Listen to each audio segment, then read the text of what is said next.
Okay, so tonight, Be'ezras Hashem, we're going to be continuing our series of shirim on the world of Izhbitz and Radzin, and we're going to be picking up from the introduction, and we're going to be discussing a concept that I've titled, and it's based literally on the explication of a statement in Chazal in Maseches Eruvin, Daf Yud Gimel Amud Aleph, as it would have been easier not to have been born, easier but not better.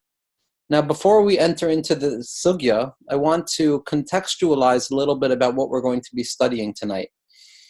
Now, as we're going to try and show, very similar to other trends in Hasidic thought, as well as Misnagdic Kabbalah, based on the students of the Vilna Gaon and other students, what we're going to see is that there's a continuity in the series of teachings in the world of Ishbitz and Radzin, that something is either implied explicitly or implicitly within the writings of the Mei Shiloach, of Mordechai Yosef of Izhbitz. And then in the writings of the Beis Yaakov, we're going to see iterations, albeit in a softer, almost calmer type of way, like we discussed last week, regarding the Beis Yaakov's role that he played in the formation of the Izhbitz-Radzin tradition. And then we're going to find those themes picked up in a much stronger and more intensified way in the writings of the grandchild of the Mei Shiloach, Rav Gershon Henoch Leiner of Radzyn. And although Rav Gershon Henoch was really the architect of both the Beis Yaakov's writings as well as the Mei Shiloach's writings, we're going to see that it was either his own personal avoda to try and tease out the germ cell of his ideas and explicate the teachings of his grandfather and his father, or that was quite literally a textual precedent to the teachings that the Sod Yesharim was going to be spending much more time writing. Now, when it comes to this teaching of it would have been easier for a person not to have been born, easier but not better, what we find is that the Mei Shiloach doesn't explicitly discuss this idea. There's no statement in the first two volumes of Mei Shiloach. The first one was published through the hands of Rav Gershon Henoch Leiner of Radzyn, the grandson, and the second one was published almost 75 years later or more, I believe. Neither of these volumes contain a treatment of this idea based on the Gemara in Maseches Eruvin. Now, there is something appended to the back of the Meishor edition of the second volume of Mei Shiloach referred to as Lekutei Mei Shiloach, the collected teachings of the Mei Shiloach. What that section of the Sefer is actually a collection of the times where Rav Tzadok HaKohen MeLublin writes Shamati, I heard in the name of my teacher, which traditionally speaking, we assume to be the teachings of the Mei Shiloach himself. So one of the grandchildren or the great-grandchildren compiled all of these places in the writings of Rav Tzadok and in the very few writings of Rav Leibel Eger, Zchus Yagen Aleinu, and they compiled and drew out the teachings of the Mei Shiloach, and they compiled them in a small kuntras called Lekutei Mei Shiloach, the collected teachings of the Mei Shiloach. Now, in the collected teachings of the Mei Shiloach, there is a teaching applied to the Mei Shiloach based on this Gemara. But for all intents and purposes, we can assume that this teaching is something that came directly from the Mei Shiloach, directly from the forefounder of the Izhbitz-Radzin school, in spite of the fact that there's no textual explication of this until really the second generation and the third generation. Now, when it comes to this idea in the teachings of the Beis Yaakov of Ishbitz and Radzin, we find really less of an emphasis on this teaching. If a person wants to see it, we can look in Parshas Toldos, Os Dalid, on Parshas Toldos in the writings of the Beis Yaakov, speaks about this Gemara, speaks about this concept of Noyach loy la'adam shelo nivra, yoter mishenivra. It would have been easier for an individual to have not been born, much easier than being born.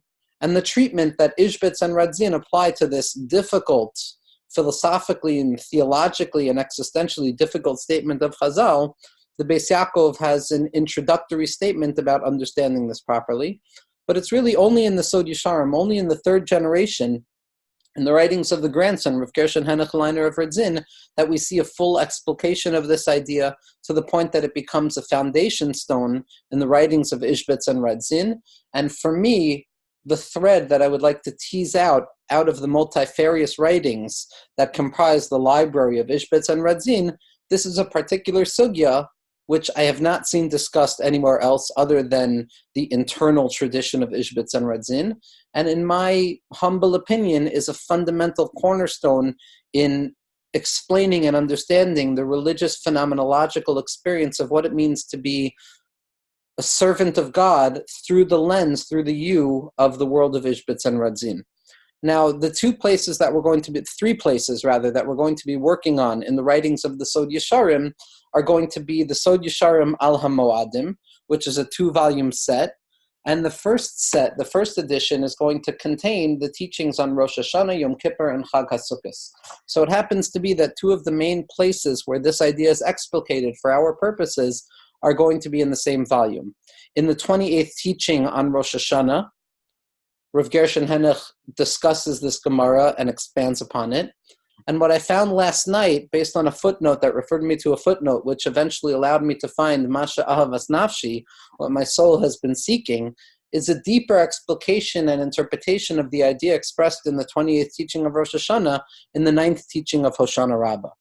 And then the final generation, which we're not going to be discussing too much, which was Rav Mordechai Yosef Elazar, the Tiferes Yosef, who's known as the centering agent, the 4th generation, the son of Rav Gershon Hanach Leiner of Radzyn. He discussed this idea in about 10 or so places, lending credence to the idea that this idea of understanding the Gemara in Eruvin, Daf Yud Gimel Amud Aleph, that discusses that it would have been easier for a human being not to be born, is not simply a secondary teaching in the tradition of Izhbitz and Radzin, but rather it forms a foundational point that grounds our entire approach to Avodas Hashem and a willingness to confront what reality is through the you or the lens of Izhbitz and Radzin.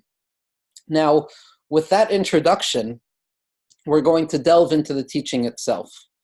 Now, Chazal in Maseches Eruvin, Daf Yud Gimel Amud Aleph, have a very interesting conversation. They state that for Shlosh Shanim Umechsa, for 3.5 years, there was an argument between the schools of Beis Shammai and Beis Hillel as to whether it was easy for an individual to be born, noach lo la'adam shenivra, or lo noach la'adam shelo nivra. Was it easier for a person to have been created, or would have been easier for an individual not have to been created? On a certain level, what that means, according to modern sensibilities, is an incredibly deep question, which descends to the depths of our experience. Meaning to say, the sum total of our lives in this worldliness, is it going to be something that makes life easier for us, that allows us to gain something out of the world, that leads to an end result that is greater than that which preceded it? Or is it an exercise in abject futility and the experience of being alive and living in this world and the entirety of history from the beginning of creation to the end of days? Is it simply a failed experiment that has led to more suffering than positivity? Now, the fact that this machlokas took place between the schools of Beis Shammai and Beis Hillel should awaken within us the deep sense that this is a fundamental question, because not only are Beis Shammai and Beis Hillel 2 fundamental schools in the development of Jewish thought through the written law as well as the oral codification of the law, but Beis Shammai and Beis Hillel, according to the teachers of Kabbalah and Hasidus and Machshava, represent 2 aspects of the human being. The Beis Hillel within the individual is that approach to life that says life is meaningful and life is positive, and it's our job to judge things favorably and to find grace within the world and to choose an affirmative vision when we embark upon trying to contemplate the reality of existence. And the Beis Shammai in the individual, the left side, the gevura of the individual, looks at the world and they see the reality, the stark reality of brokenness and fallenness, and they choose to see the world through a severe lens, through a gaze that looks at things in their realistic sense and says, how broken are these things? Now, each of us have within us a Beis Shammai and a Beis Hillel, like we discussed in the Shirim on addiction. The Beis Hillel in us wants to see positivity, wants to affirm things. The Beis Shammai in us wants to be honest, and it wants to say, no, things as they are broken.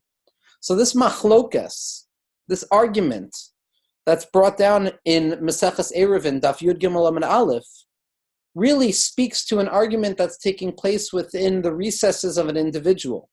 Rav Yitzchak Isaac Chaver, Schus Egan Aleinu, in his Sefer Afikei Yam, speaks about this as well in interpreting the Agadat of this Gemara.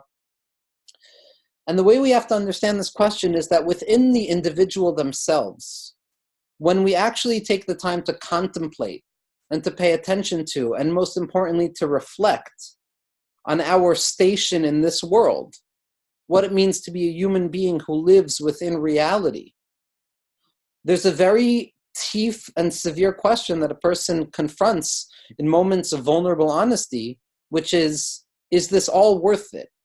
At the end of the day, is it easier that I was born and that I can serve God and experience things in this world?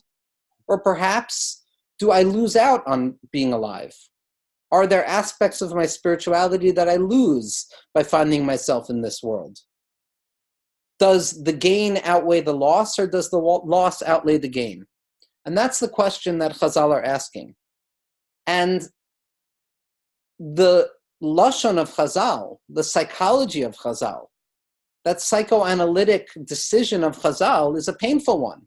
Because Nimnu v'gamru, the Gemara says, it was discussed and it was decided that noyach lo la'adam shaloi nivra misha nivra.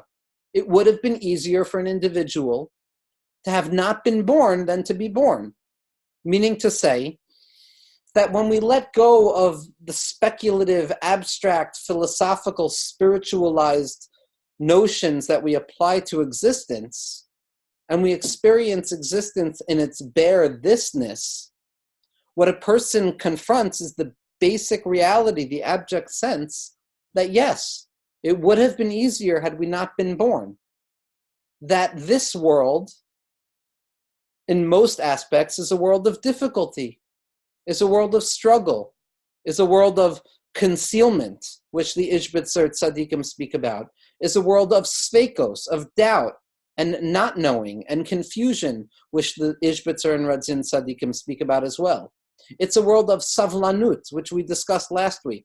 It's a world of carrying a burden, holding on to baggage that weighs us down. Memories of past losses, failed dreams, issues that we feel internally as well as externally that weigh on us and create a certain ethos of burdensome walking slowly in this world. And that if a person truly analyzes whether it was better or not to be born, the conclusion of Chazal is that it would have been better, it would have been easier not to be born. And the Ishbitzer tzaddikim start off from this perspective in order to prepare for us a fertile ground where we can find HaKadosh Baruch Hu in this world. Because as we said last week, one of the unique chidushim, or it might not be properly referred to as a chidush, because in truth, Izhbitz and Radzyn can find themselves in the direct process of the historical expression of Sisrei Torah, of the inner interiority of Torah, and that there's nothing found within the writings of the Izhbitzer or the Radziner tzaddikim that can't be found within the writings of the Tamidim of the Baal Shem Tov HaKadosh, that can't be found almost within the writings of the Gra and his students, especially when you analyze the writings of Menachem Mendel Mishklav, Schus Egan Aleinu properly, and all the more so that can't be found within the writings of the Arizal and the Zohar HaKadosh. And so it's not so much a novelty or a chiddush, but rather an emphasis. And what Izhbitz and Radzyn finds within the statement of Chazal, finds within this difficult statement, which says that it would have been easier that we were not born, Izhbitz and Radzyn sees here a starting point to develop and cultivate a spiritual, philosophical, theological theme which takes for granted as its starting point that this world is a place of difficulty and suffering. In contradistinction to other streams of thought, which see this worldliness or this plane of existence as an opportunity to cultivate joy or simcha or unabashed happiness in the face of God's presence in the world, or which question our stupidity or our foolishness in not seeing the abundantly clear presence of God in the world, which very often leads to a doubled shame within the religious subject, because not only do we not find the explicit expression of godliness in the world, but furthermore, we're made to feel broken about it, as if there was something wrong with us. Izhbitz and Radzyn flips it on its head, and they base their theological process on the basic assumption that it's more natural to doubt the validity of this world than it is to find affirmations in it. That it's easier to look at the suffering in this world and the brokenness of this world than it is to find the positivity in this world and the kindness and the loving grace of God in this world.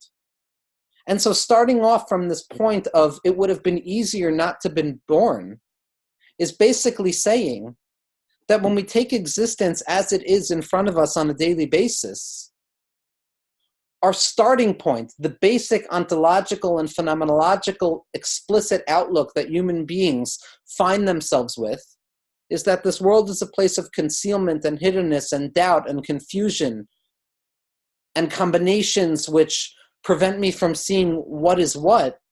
And it's my job to operate from within this fallen plane, where in truth it would have been easier for me not to have been born in. And I believe, like we said last week, this is the role that Izhbitz and Radzyn came to play in the world in terms of the explication of Torah's HaChasidus, as well as Panimius HaTorah and the preparation for the eschatological time where everything was revealed. That it's specifically from the bottom point, from the Malchus, from the blinded world which appears to be blind to the justice of the world, where things appear to be abundantly unfair in all aspects, both internally, externally, as well as ontologically. And it's specifically the school of Ishbitz and Radzin which comes to say, it's specifically here, specifically in this playing field which seems to have been easier not to have been born.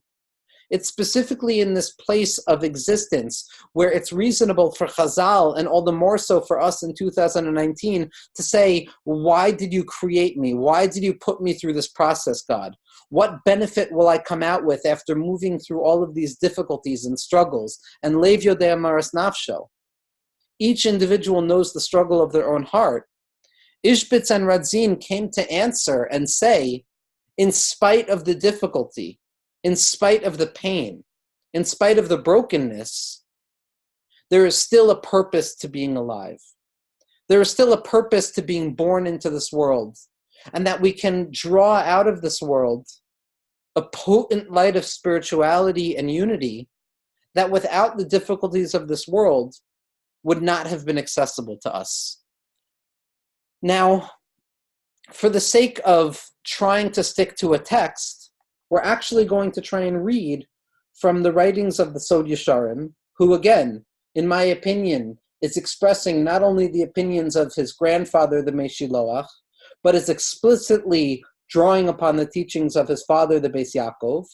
And not only that, but is already playing on thematic themes that emerge out of the Zohar HaKadosh and are explicit in the writings of the Arizal, based on the concept of the Tzimtzum, on the originary constriction of godliness in this world, as well as the Shvirat HaKelim, this constitutive trauma that gives birth to existence.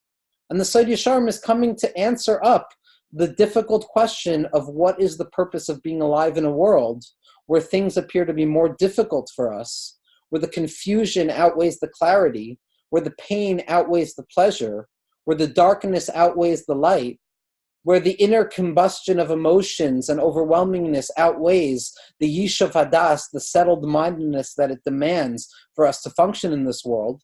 What is the purpose? And the tzaddikim of Ishbitz and Radzin find an incredible diuk, find an incredible textual emendation to this text in order to open us up to their vista or their perception of what it means to be a servant of God, or really in a more general sense to be a human being in this world. The tzaddikim of Izhbitz, starting with the Beis Yaakov, and then explicitly in the writings of the Sod Yesharim and his son, the Tiferes Yosef, write as follows. If we want to take Chazal at first glance, if we want to assume that Chazal have announced this ontological statement that it would have been easier not to be born than to be born, why didn't they say mutav lo la'adam shelo nivra? Why does the Lashon of Chazal say noyach lo la'adam shelo nivra? Why is the statement in the Gemara that would have been easier? Why not just go all out and claim that mutav lo la'adam shelo nivra? It would have been better for the individual not to have been born. And the tzaddikim of Izhbitz and Radzyn in unison announce that by Chazal choosing the language of Noach, of it would have been easier not to be born, instead of using the language of mutav, it would have been better not to be born. Izhbitz and Radzyn tzaddikim find within this statement, implicitly and explicitly within the inner tradition, that Chazal were making a very delicate statement. Yes, it would have been easier not to be born. Yes, it would have been easier had our souls not been forced to undergo this deep depression wherein we fall from the spiritual heights of godly presence into the destitution of ulamta de shapirta de leis ba'enin, into a world that is devoid of vision and justice. Yes, it would have been easier. Yes, it would have been a smoother process to find the godly presence in the world, but it would not have been better. Had Chazal wanted to tell us that it would have been better not to be born, then Chazal would have said in Maseches Eruvin, mutav lo la'adam shelo nivra misha nivra. It is better for a person not to be born than for a person to be born. But the Ishbitzer tzaddikim point out that it doesn't say mutav, it says Noach. It would have been easier.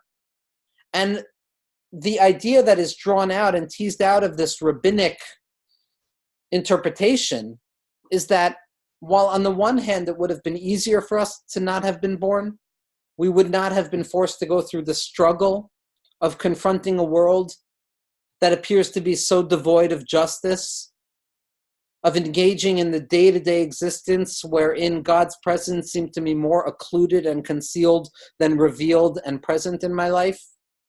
It would have been easier to go through a world where pain was not present, where suffering was absent. Nevertheless, in spite of the difficulties that emerge out of this worldly reality, Chazal are making an implicit ontological statement which says, in spite of the fact that it would have been easier not to have been born, nevertheless, it is better that we were born than not being born. Because if Chazal wanted to say that it would have been better not to be born, they would have said it. And by dint of them not saying it, the fact of the subtraction of their statement and saying it would have been better not to be born, Chazal are affirming for us. And without the tzaddikim of Ishbitz and Radzin, we would have no access to this inference. But Chazal are affirming for us implicitly that in spite of the difficulties, it is still nonetheless better to be created than to not be created. And what we're going to discuss from here on out is why that is. Why is it that it would have been better to be created? What is it that stands for us to gain in this world? In spite of all the difficulties, in spite of all the concealment and the sfeikos, and the fact that when a person looks at this worldly existence from a reflective position of this worldliness, the pain far outweighs the pleasure, and the darkness far outweighs the light. So what is it? What is that affirmative kernel of saying yes to the world? Of saying that in spite of the difficulty, it is better that I was created? What is it that emerges out of our existence that makes it better to be created than to not be created? And with that, we're going to look at the writings of the Sod Yesharim in the 28th piece on Rosh Hashanah. And what the Sod Yesharim bases himself on is a remarkable statement in the Zohar HaKadosh in the 3rd volume of Shlach Daf Kuf Samach Tes. And the Zohar HaKadosh states as follows: Tachazi, come and see. In the Zohar HaKadosh, it doesn't say Tashma like in Talmud Bavli. It says Tachazi, come and experience. Come and understand this experience intuitively. It's not enough for you to hear this intellectually like a Talmudic statement, but in order to understand the truth of the Zohar, it's important that we reflect on a deeper, more internal, primordial experience of Tachazi. Come and see, come and experience, come and taste what this feels like. And this is true throughout the Zohar, because the Zohar, more so than the Talmud Bavli, is willing to look at the brokenness of this world, is willing to assert the fact that most of this world is negative. Chazal already are playing around with philosophical notions of theodicy where we try and find the good within the bad. the Zohar HaKadosh, as Rav Froman Zchusei Hagen Aleinu spoke so much about, takes for granted that this world is a difficult place. The Zohar HaKadosh states as follows, Tachazi, Tas klalen inen deloi is avdi le'almin. There are three voices that emerge out of existence that will not be lost forever. Now, the Sod Yesharim in his teachings on Hoshana Rabbah has a remarkable interpretation of what it means that these voices will not be lost forever. At first glance, we think that these are voices that endure. These are powerful voices that endure. But the Sod Yesharim says that the reason these voices are not lost forever is because they appear to be unanswered. Typically speaking, when a person cries out in prayer, the hope is that that cry will dissipate in the face of the answer to that prayer. That emerging from the lack within myself, which is the birthplace of all prayer, I hope to find an abundance or a fullness that settles that lack and quiets down that existential cry that emerges out of the recesses of my unconscious soul. But the Zohar HaKadosh says that there are three cries that will not be lost forever. And the Sod Yesharim, instead of seeing this as a statement about the endurance of these voices, sees it almost in its bare reality. He says that the reason that these voices will not be lost forever is because they appear at first glance to be unanswered, and that we have not been given enough of a reason to stop screaming out. Almost to say that these kolos, these voices that emerge out of the abyss, like the Sod Yesharim says explicitly in the 9th teaching on Hoshana Rabbah, the reason that they endure is not because of their veracity or their significance, but rather because of their unanswered nature. That we continuously cry out, both consciously and unconsciously. As Rav Kook Zchusei Hagen Aleinu speaks about in his introduction to the Siddur on Olos Raya, that there's a tefillah tamidis shel haneshama. There's a perpetual and enduring, unending prayer of the soul, which is predicated on the lack of the soul, on the fact that I don't have what I want. And because I have not gotten what I want, that cry continues. And these three cries that emerge out of the belly of being, out of each and every subject in their unconscious form, and in the world at large in its unconscious form, are three different claims. One cry, says the Zohar HaKadosh, is the cry of the mother who is giving birth on the birthing bed. This cry does not end. It's an unending cry. The Sod Yesharim and the Meshilach and the Beis Yaakov interpret this cry of the mother on the birthing bed as the voice, as the cry that emerges as the soul begins to understand that it must descend out of the supernal unity of existence prior to the diminution and the fallenness of this world. And it's the soul's claim that says, why on earth would I go down there? Why in the world would I want to remove myself from the supernal unity that I experienced prior to my descent into an embodied subjectivity? Why not let me remain in that primordial oneness where God is clear? And this cry that emerges from the soul is the pain that we experience in every moment of this world. Every time that the presence of God is occluded by the concealment of godliness, what our soul is doing is it's crying out, why did I descend into this world? That is the cry of the mother on her birthing bed that does not end, because it's a prayer that's unanswered. We all abide with our own individual sense of questioning of Hashem, why did you send me down here? What am I going to gain out of this world? What am I going to gain in my removal from supernal clarity and being thrown into doubt and concealment? The second voice that doesn't end, according to the Zohar, is the voice of the individual who stands at the ready to pass away, on the brink of death.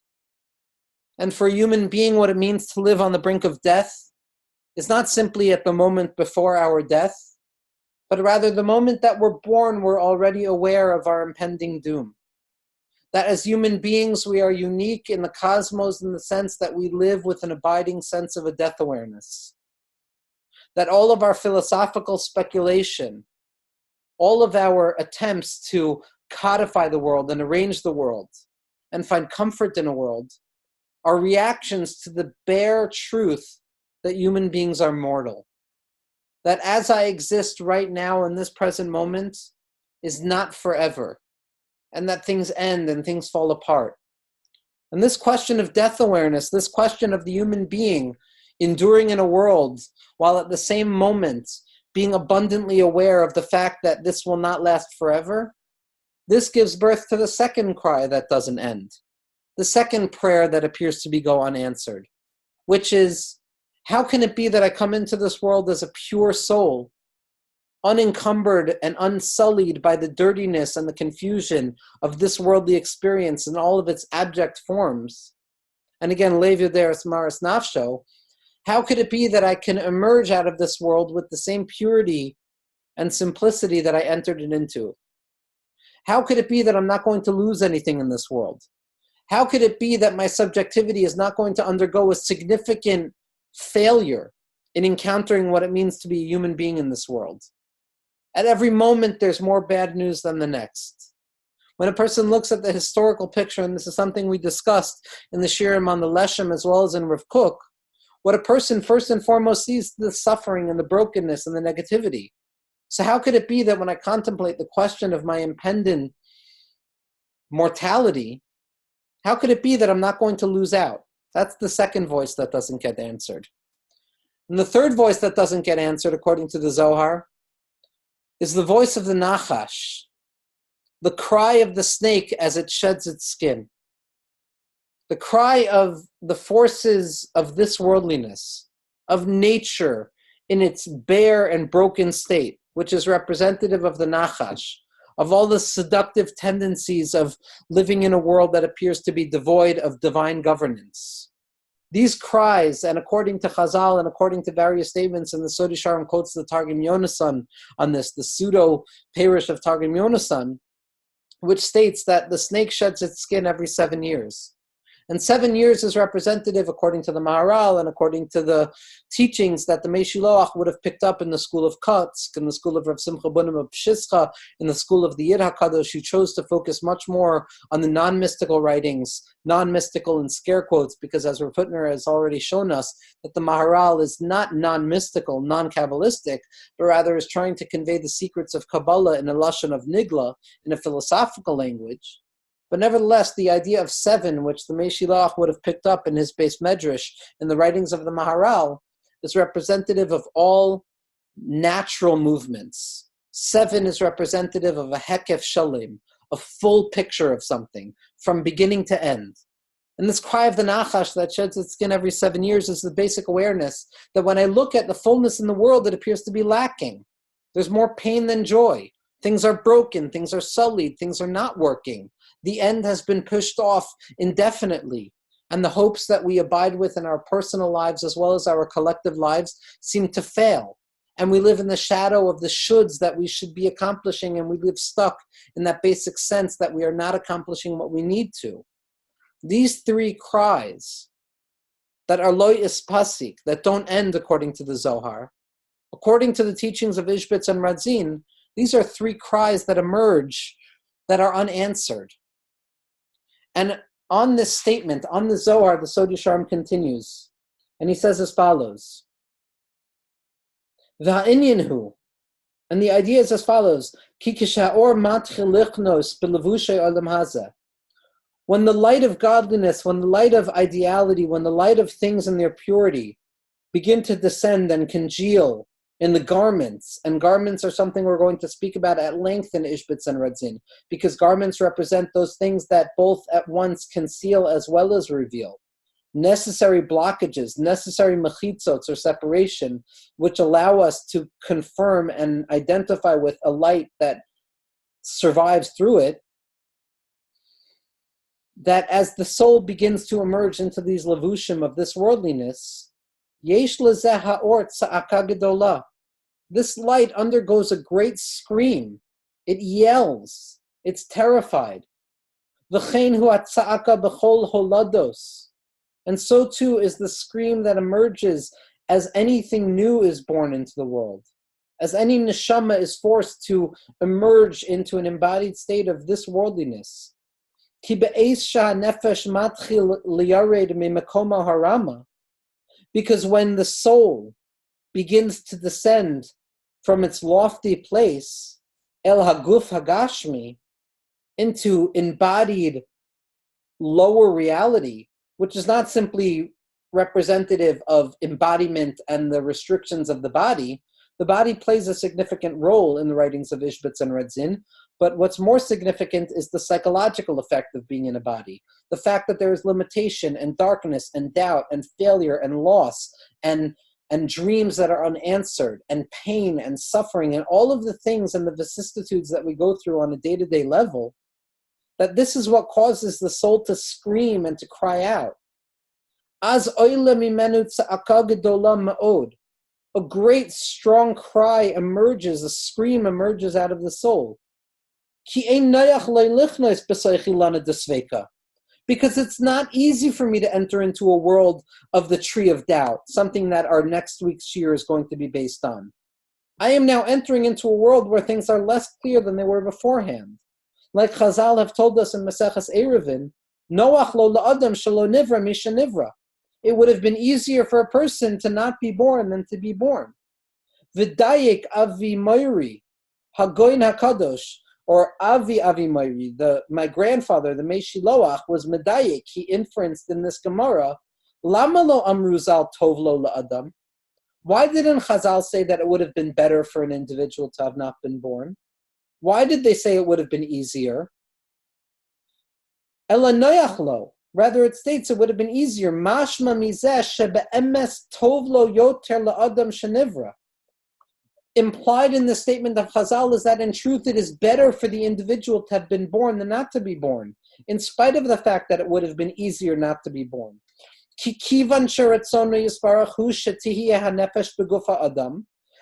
if the divine will of HaKadosh Baruch Hu was for the soul of the individual to find itself confined in this worldliness with all of its vicissitudes, it's abundantly clear, if Hashem created us, that there's a purpose for being created. Now this tautological logic sits at the core of Izhbitz and Radzin. Like we said last week, Izhbitz and Radzin start off from the basic reality that we exist. We start off from the perspective of Malchus. We start from the bottom. And from the bottom, from our embodied state in all of its brokenness and fallenness, what we find is that we exist. And what we find is that we doubt. And what we find is that we question. And what we find is that we struggle. And what we find is that we're hidden and concealed. And for Izhbitz and Radzin, the mere fact that something is true in reality was enough of a reason to be forced to understand the spiritual purpose of it. Unlike other schools of Hasidic thought or philosophical outlook or speculation, which begin from the abstract of perfection and then try and find reasons for imperfection and try and speak away the problem of duality emerging from unity or darkness emerging from light, Izhbitz and Radzin abide within a worldview that says anything that exists is clearly directly from God. The mere fact that I have a negative emotion or a negative feeling or doubt or pain or suffering is enough of a proof that it's ontologically valid in the worldview of God's Ratzon in creating the world, because otherwise it wouldn't be real. There is no place that we experience in this world anything that does not speak the abundant presence of God. And if there's pain and suffering in the world, then it's clear that pain and suffering also speak of the presence of God. So the mere fact that we exist for Izhbitz and Radzin is enough of a proof that it's godly and divine wisdom that wills us into existence. And if we exist and we find ourselves existing and living and being alive, then we have to find a reason for all of the brokenness and the struggle. Sartre, Lahavdil Elef Abdalos, as one of the harsher expressions of existentialism, writes in Existentialism and Human Emotion that summarized to a formulation, existentialism can be described as the perception that existence precedes essence, that which exists is here first and foremost, and then human beings come afterwards and try and find meaning in it. to kind of nullify or numb the sting of being alive. So existence for Sartre and the existentialists, which is basic reality, reality as we see it, precedes essence, precedes the concept of meaning or essence that's applied to reality, and only afterwards do we come and we try and apply essential statements that seek to soften the blow or the sting of what it means to live in this world. On a certain level, a person can say that for Izhbitz and Radzyn, for the tzaddikim that emerge out of this base medrash, existence is synonymous with essence, that the mere fact that something exists is enough of a reason to find the spiritual value in it. That the simple truth that an emotion exists, or doubt exists, or pain exists, that's enough of a proof that there's a value or a validity to be found, or a spiritual value to be found in these typically negative emotions. Because had there not been a purpose for it, it wouldn't have been created. This is something that's going to become abundantly clear when we discuss the concept of Bechira and Yediyah in the writings of Izhbitz and Radzin. And the Sod Yesharim continues and he says, V'dayik avi moiri. And my grandfather said that, why didn't they write Tov lo la'adam, ela Noach? Why didn't they write that it would have been better, but rather that it's easier? Mashma mizeh shebe'emes tov lo yoter la'adam shenivra. It's clearly better for a person to have been created. Kikivan sheretzono hu shetia nefesh begufa adam bevade hu tova gedola lanefesh. Clearly, the fact that we exist within our bodies, the fact that we exist within the darkness of this world, is enough of a reason to prove to us that it's better. Ki batach yodea Hashem yisparach shehanefesh yigmor b'chi tov. Because it's abundantly clear, ontologically, spiritually, divinely, that at the end of the day, good will emerge out of being alive. There is a goodness, there is a kernel of good that survives within even the deepest, darkest pits of darkness. Another theme that we're going to see explicitly throughout the gamut of the writings of Izhbitz and Radzin.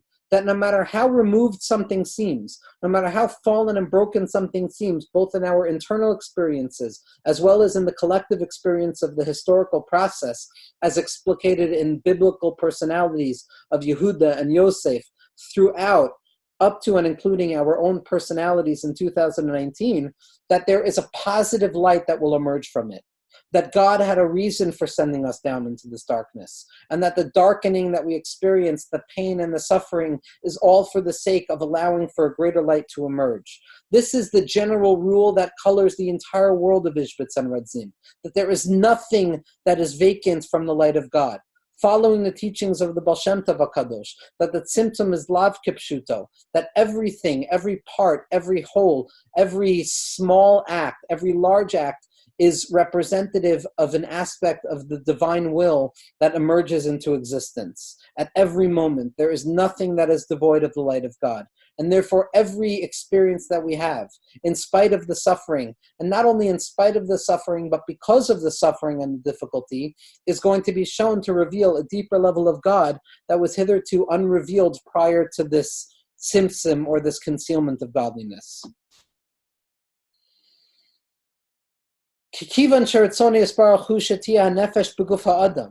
Because in the end of the day, if it was the desire of the divine will of God to put the soul of an individual into a body,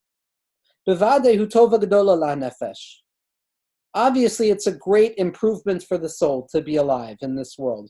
Because it's abundantly clear that from the divine perspective, everything is going to finish off with goodness. Because it's not our own will that we're looking at, but rather it's the will of He who sent us into this worldliness. All of our anxiety and our fear and our pain and our assumptions that the world is overwhelming and difficult and painful and darker than it is light, all of that emerges out of the subjective anxiety, mitzad ha'adam, shemityarim me'od lichnos b'makom safek, who's terrified to enter into a space of lack of clarity, of doubt, because we're afraid we're going to lose out. L'chein Noach lo shelo nivra. And therefore, the statement of Chazal is very clear. It would have been easier not to be born. Yes, it would have been easier because the process of living in this world is difficult at times. And the process of revealing the light of godliness in this world underneath the darkness is impossible sometimes. And the ability to say yes to the world when everything in the world says no is sometimes a task that is so gargantuan that a person feels that they can't do it. But at the end of the day, what the Izhbitzer and Radzyn or Tzadikim are telling us is that at the end of the day, it's worth it. Because previous to our descent into this world, we were in a purified state. Like it's written,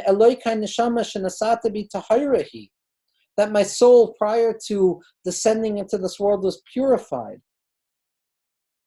We don't want to go down. We don't want to fall into this broken space. We don't want to cry out to God at every moment, reveal yourself, because otherwise it's impossible for me to continue.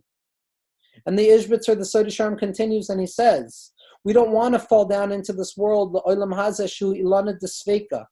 which is the world of the tree of doubt, which we're going to discuss next week. The Izhbitzer and Tzaddik and Radzyn Tzaddikim refer to the Eitz Hadas Tov V'Ra as the Ilana Desveika, which doesn't have a source in Chazal. In Tikkun Zohar, Tikkun Nun Zayin, there's a statement that it's Ilana de Irbuvia, a tree of combustion and combination. But this concept of Ilana Desveika, a tree of doubtfulness, a tree of living in a world where clarity is lost, that's unique to the world of Ishbitz and Radzin. Shehu mesupak b'metzias habayra yisparach, to the point that we are doubtful as to the presence of God in this world. And therefore the soul that descends is not at ease. It's not easy for us. And we're crying out,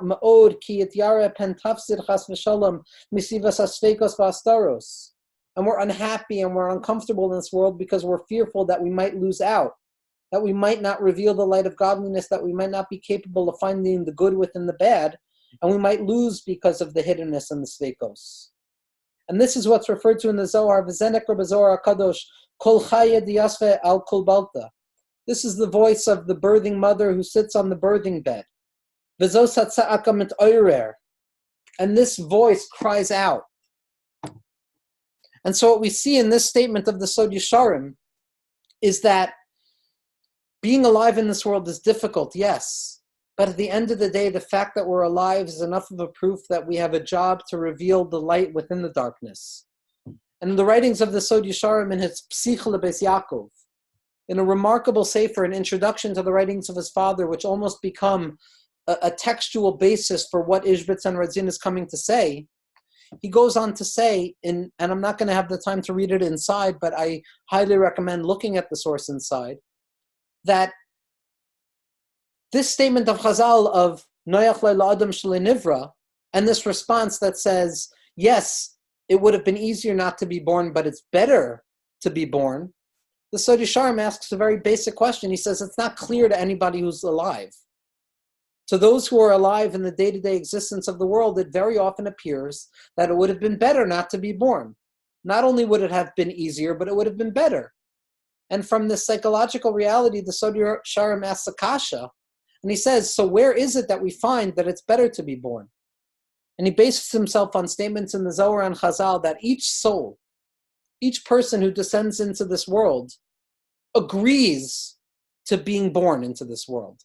And this agreement that we make, this tanai that Hashem makes with our souls, our particular souls, is with a full awareness, a fully aware perspective of the suffering that we're going to go through.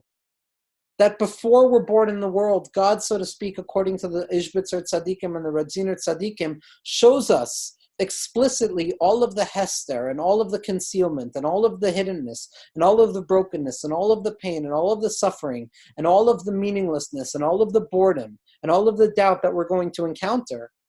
And we agree and we say to God, so to speak, yes, I choose to be sent down here. That not only is it better for us to be born, but we're born on our own volition. That we have chosen to find ourselves in this world. We have chosen to be thrown into this world. And the Sod Yesharim makes a remarkable diuk. He says the first paradigm of this descent, of something holy and supernal being thrown into concealment, is the concealment of the light of the moon. That in its original existence, the moon was as strong as the sun. The sun is representative of the presence of God. The moon is representative of the concealment of God. And God, so to speak, says to the moon, go and Make yourself smaller. Lechu ma'ati et atzmacha. Go and diminuate yourself. Allow for there to be concealment in this world, because it's specifically through the concealment that my light is going to be doubled. Like we've been speaking about in the name of Rav Kook and the Leshem and the Shirim on addiction and the Shirim of Sfiros and the name of Rabbeinu Azriel of Gerona, that it's only through concealment that we can disclose and reveal a deeper level of light. And the Sodi Sharm asks, why didn't God just minimize the light of the moon? Why did God only give a suggestion to the moon? Lechu ma'ati et atzmacha. Go and conceal yourself. And the Sodi Sharm points out in the Psicha Lebeis Yaakov that it's because HaKadosh Baruch Hu wanted to say that you have to decide on your own. That when you find yourself in struggle, when you find yourself in pain and in concealment, you must be aware that you have accepted this. That any level of pain that you experience in this world, any level of concealment, you have already agreed upon because you're so deeply aware at the deepest point of your unconscious soul that it's worth it. That in spite of the fact that it's difficult, it's worth it. And that's the secret of what Izhbitz and Radzyn are coming to say. And this is what the Sodi Sharm expresses explicitly in a remarkable way in the 9th teaching on Hoshana Rabbah. That in spite of the difficulty, it's worth it. It's all worth it because when all is said and done, it's specifically in the falls, it's specifically in the brokenness and the concealment and the darkness and the pain that we are capable of revealing Hashem in a way that He would not have been capable of being revealed. That it's only through our difficulties, it's only through our struggle that we show that Hashem is present even in the struggle itself. Next week, Be'ezras Hashem, what we're going to analyze is the first encounter with the struggle, what the tzaddikim of Ishbitz and Radzin refer to as ilana desfeka, of what it means to live in a world that is full of doubt, where clarity is concealed. And we're going to see that doubt is not simply the inability to clarify things, but it is of almost a higher level than clarity itself, because when serving God in doubt and concealment, we are choosing to serve God even when it doesn't serve our explicit purpose.